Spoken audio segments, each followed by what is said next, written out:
In this video, I will show you how to install Firefox on your Windows 10. Go to Google and just type in Firefox, and then you should find a website called Mozilla, because Firefox is actually a product from Mozilla and it is an open source browser. So click on that link.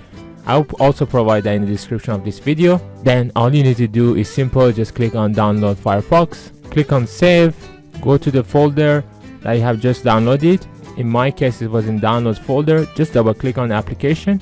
Now it's starting to install. Here it is. We have successfully installed Firefox. You can click on start setup. You can import from other places such as passwords, bookmarks and more. Or you can just say not now. You can select the theme. You can be automatic, light, dark, or you can just say not now. Let's make it full screen.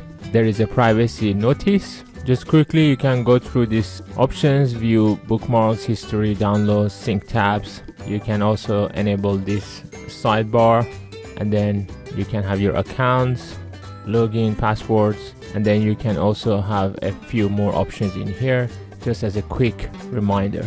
If you're a big fan of Firefox, please write in the comments below why, and if you're not, please write in the comments what browser you use and why.